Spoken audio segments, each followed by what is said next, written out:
Justin Baldoni's character and Blake Lively's character are slow dancing, and this was part of the courting process of the two characters in the movie. I'm both a fan of Blake Lively and Justin Baldoni, okay, from the beginning of their career. Blake said there was a scene they filmed in which she felt sexually harassed. See what happened to the lawsuit, right? When the original complaint came out, we saw Blake's side of this. Right. Which painted one picture.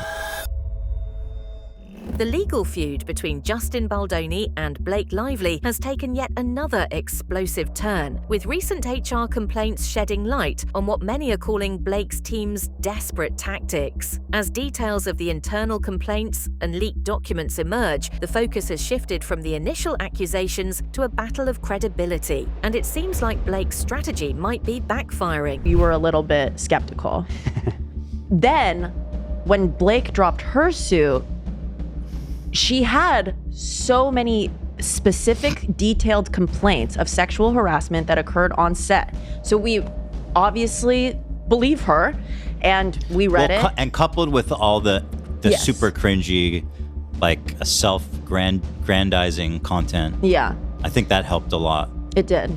It did. And Which is now, ironically what happened to Blake the first time when all these interviews of her being rude came out and you're like, oh, I believe it. Exactly. So we have to be careful. We do. Personally, I've been right, and I think will continue to be right. Okay. I'm going to watch this with an open mind, though. With Baldoni standing firm, armed with receipts and legal backing, Blake's amended complaints and sudden HR filings appear to be raising more questions than answers. Is this a genuine attempt to seek justice or a calculated move to salvage a crumbling case? Fans, legal experts, and industry insiders are all weighing in, and the consensus isn't looking good for Blake's side. Plaintiff Blake Lively brings this lawsuit because she was unlawfully retaliated against for coming forward and reporting sexual harassment that occurred against her and others. And others is an important thing there. We know there were those HR complaints that just got leaked, but they seem very fake. On the set of It Ends With Us, defendant Wayfair Studios is the owner of the film. Justin Baldoni is the co-chairman. We all know this stuff, so I'm going to skim over this a little bit. Okay.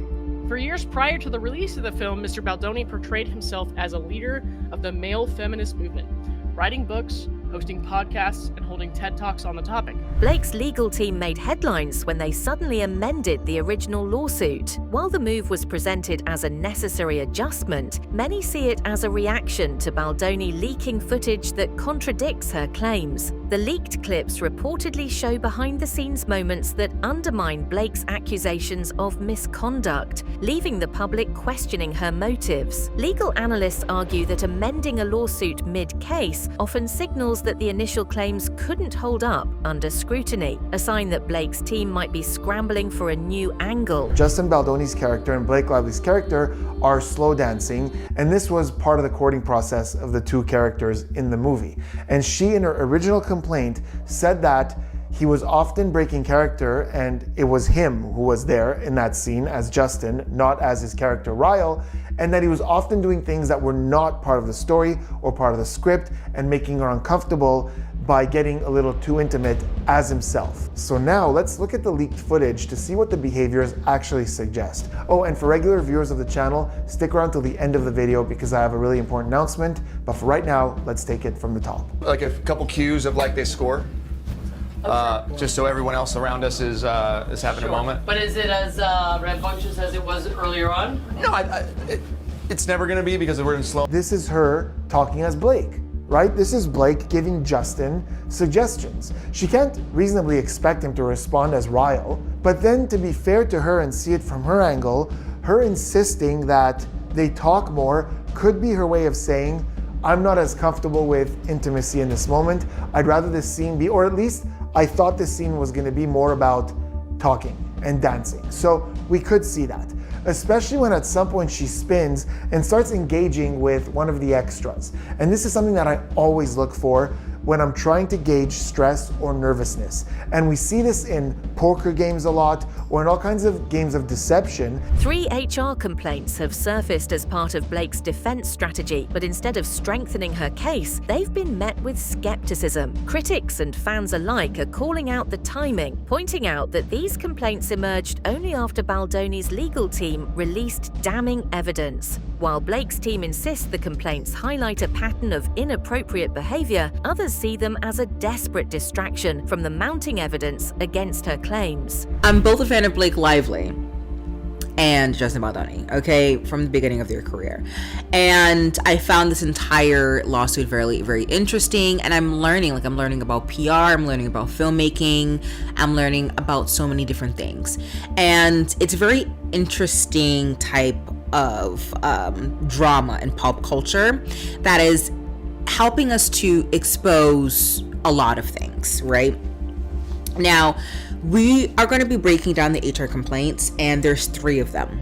Now, because, like I said, they have been redacted, complainant is clearly traumatized. In her verbal account of incident, Director Justin Baldoni approached complainant and asked her to speak privately. He asked complainant if she has ever had an orgasm on camera. She asked why this is necessary to know. Oh, this is Isabella Ferreira, by the way. So this is Isabella Ferreira. That's what I've concluded anyway. She asks why this is necessary to know since a climax is not scripted in the scene. Baldoni then leans close to complainant's face and whispered, "I think we should go ahead and add it in. Show me what you got." End quote. Complainant did not feel she had the authority to decline. Complainant told Baldoni she did not want to do the scene. In response to the HR allegations, Baldoni's legal team didn't just deny the claims. They came prepared with detailed receipts to debunk Blake's accusations. Emails, production notes, and even video footage suggest that many of Blake's claims are either exaggerated or flat out contradictory. One leaked document shows that Blake allegedly approved certain scenes and decisions that she later cited as problematic in her lawsuit, an inconsistency that's raising serious questions about her credibility. Blake said there was a scene they filmed in which she felt sexually harassed. He has that scene, and he included it. We can watch that scene. Yep. In fact, in Blake's suit, she stated that it was a muted scene, so we didn't have audio of what was taking place. And she says that he said something very specific, which he does. Yes. Oh, he so was we have laughed up. Wow. Dude, you never get this. This is crazy. You get all the details. You go, oh, I've sexualized during this unaired scene. Here it is with audio. Yeah. Wow. Sources close to the production claim that Blake's HR complaints are less about uncovering workplace issues and more about damage control. With Baldoni gaining traction in the public eye and industry circles, Blake's team is reportedly pulling out all the stops to shift the narrative. But as more insiders speak out, the consensus seems clear. These tactics might be doing more harm than good for Blake's case. The original complaint came out. We saw Blake's side of this. Right. Which painted one picture. Right. And then we started to see Justin's side over time when he finally filed his suits. The first one was against the New York Times, and then secondly, he filed against Blake and Ryan. But they were like $250 million suits or something. Oh, yeah. Wasn't that ridiculous? Yeah. I mean, who knows what's going to happen? And there's multiple causes of action, and we'll see who wins on what. So he's suing the New York Times. Correct. For false information or something, right? Yeah. What is he suing them for? So defamation, false light, which is very similar. I also think that there was a promissory fraud in there as well, because if you look at the facts, I don't know if I'm putting that to sleep. No. Honestly, I love all this stuff. What is that? No, It's oddly mirroring the Drake lawsuit. What's promising? He's suing everybody too. And then they're also suing him or Blake is suing him for sexual harassment and retaliation. I saw that. So just to recap, because we jumped right into this, from my interpretation, because I really am just picking scraps from tabloids and news like articles I do here in and the there. trash. Yeah, just like I do in the neighborhood. Sort of every nosing Thursday. through the trash. Okay, so correct me if I'm wrong. I might be wrong. They made this movie together. Okay. Yes. Wait, This allegedly. is, what is it? No. They actually made the movie. You get carried away with the alleged. They allegedly made this movie. And remember, this isn't financial advice. This is just my opinion. Allegedly did everything. But if you do want some Doesn't even financial apply. advice, go buy gold with Roslyn Capital. No, I'm kidding. This gets really Legal experts and media commentators are openly describing Blake's approach as desperate, filing HR complaints this late in the process after being publicly challenged with evidence gives the impression that Blake's team is grasping at straws to maintain momentum. Instead of reinforcing her claims, this move appears to be a last-ditch effort to regain public sympathy and legal leverage. But so far, it's falling flat. Plaintiff Blake Lively brings this action for damages against Wayfarer Studios, Justin Baldoni, etc. We already know that. Introduction. It's a quote. It starts with a quote from Justin Baldoni's podcast. Ooh. So, give me the context here. Is this like a thing that replaces the original document? It's like it's like it adds more to it. So we're replacing the original document, but we don't know what is from the original and what's new. We just have to read it to figure that out.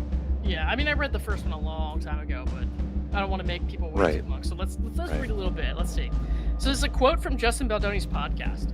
Are you confident enough to listen to the women in your life, to hear their ideas and their solutions? Oh, I can already tell this is such a bitchy thing to. Okay. So far in this document, just in the opener, the attention grabby part of the document, I feel like Blake's lawyer, did his job worth the amount that he was paid.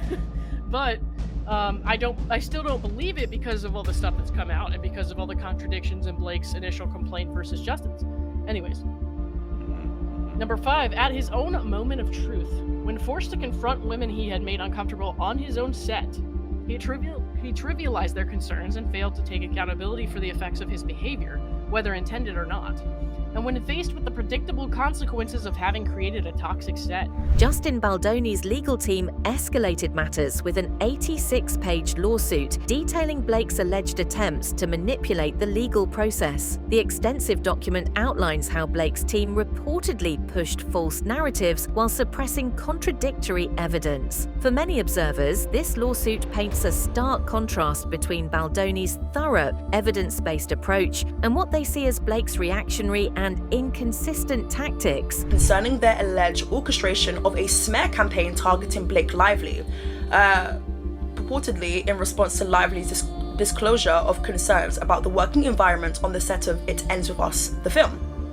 I do want to mention quickly here, I'm not an illiterate, but sometimes, baby, I'm glitching, all right? It's 9 in the goddamn morning, babes. My English ain't Englishing until about noon. So maybe I should have filmed this at noon, but unfortunately, this is the only time I have right now to film. So yeah, I'm not slow, but I'm a little bit slow. So just bear with me and stop cussing me out, innit? Like, you guys make it seem like you know every single word in the dictionary, babes. You can't even spend bitch because you're not her. You're not that bitch, period. All right, all jokes aside though, if I mispronounce certain things, you know what I mean, so stop it. The film's production company, Wayfarer, its principals, Baldoni and Heath. But hey, I will say this though. Blake Lively is trying to say that Justin Baldoni and his camp was doing this whole smear campaign. Baby, it didn't need to take Justin Baldoni to do it. It had already begun.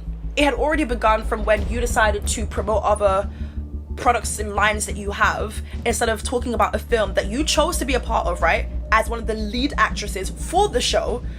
For the film, about domestic violence. That was something that you didn't do a great job at, and that's something that you were rightfully called out for. Whether it's people who are survivors of domestic violence, or whether it's people who maybe have no personal relation to that, but still felt like you did a trash job at promoting something that was supposed to be insightful. Once known as Hollywood's sweetheart, Blake is now facing widespread skepticism within the industry. Production insiders and former colleagues have started to distance themselves, with some even suggesting that Blake's attempts to weaponize HR processes are hurting her reputation more than helping. As Baldoni garners support for standing his ground, Blake's once loyal fan base is beginning to crack, with many expressing disappointment over her handling of the situation. A negative story in Daily Mail title is Blake Lively set to be cancelled. Lively's portrayal is categorically false, misleading, and devoid of factual basis, yet knowingly endorsed by the Times, which claimed to have reviewed thousands of pages of text messages and emails. The smear campaign hinges on an August 16th text exchange in which Nathan allegedly shared a link to this article with Abel. The text exchange shows Abel responding, "Wow," followed by, "You really outdid yourself with this one," to which Nathan allegedly replied, "That's why you hired me, right? I'm the best." The message constitutes the entirety of the purported evidence underlying the allegations of a smear campaign orchestrated on behalf of Baldoni. Public opinion has become a key factor in this lawsuit, with social media platforms ablaze with opinions, memes, and analysis. While Blake's team hoped the HR complaints would sway the narrative, they've instead triggered widespread backlash, with many accusing her of using HR as a weapon rather than a shield. The court of public opinion may not decide the legal outcome, but it's undeniably influencing how both sides are viewed in Hollywood and beyond. You know, Blake Lively would have included this in her lawsuit against Justin Baldoni. This would have been part of her complaint. I've read all of the complaints, every word of every lawsuit. This was not included. I mean, just read, people! This reads like really bad fan fiction. Apparently, 3 hours later, Baldoni approached complainant and stated he was sorry they got off on the wrong foot. Complainant stated she replied, "You got off all right, but it had nothing to do with your feet." Dun dun dun! What is believed to be Blake Lively's car. Drop that receipt, baby. Drop that receipt. Show us the video. There is no video of this in her car. It didn't happen. That is what my impeccable sources tell me. Then he allegedly belittled Blake Lively, mocking her for dealing with hormones. Come on! I'm not a huge Justin Baldoni fan. I think he is real extra a lot of the times. But do you think he would really publicly mock Blake Lively for being hormonal? With both sides digging in, the next stages of this legal battle promise to be intense. Baldoni's strategy of focusing on facts and evidence seems to be paying off, while Blake's reactive moves are drawing increasing criticism. Industry insiders believe that unless Blake's team can present concrete, verifiable proof to support their claims, this battle could end with a major win for Baldoni. Justin Baldoni is suing Blake Lively and Ryan Reynolds for $400 million. I want to know how he came up with that number. Me too. I mean, his legal team was probably like, how much can we rack out of them? I mean, the movie itself made $350 million, so I almost wonder if it's like that money plus just some little sprinkle in there. But he is suing for defamation and for extortion. And extortion? Extortion. This entire lawsuit, like, my jaw was on the ground. I felt like every paragraph, every news section was just like another piece, honestly, of hot gossip. Mm-hmm. I would have gone into law had I known that law was just gossip all day, where you're just talking about things that happen in people's lives. The release of HR complaints and Blake Lively's amended lawsuit reveal a legal strategy that many are calling desperate and disingenuous. What was initially framed as a quest for justice now appears, in the eyes of many, to be a frantic attempt to regain control of a spiraling situation. Noted several unsettling experiences with her collaborator, boss, and director Justin Baldoni. On redacted, complaint was in her car with driver redacted and Mr. Baldoni. He started talking about how he had been severely addicted to pornography and had sexual encounters where he didn't have to take for an answer. He didn't take no for an answer, or quote, did not receive consent, end quote, when asking for it, but quote, he did not let that stop him End of quote. Justin Baldoni, armed with documents, footage, and unwavering legal support, has positioned himself as the voice of reason, while Blake's team faces mounting criticism for what's seen as a calculated smear campaign gone wrong. As Hollywood and fans continue to weigh in, one thing is clear: Blake's approach isn't just under legal scrutiny, it's under the microscope of public opinion. With careers, reputations, and millions of dollars on the line, the final outcome of this lawsuit could reshape how both stars are perceived moving forward. And at this rate, Baldoni isn't just winning in court, he's winning the narrative.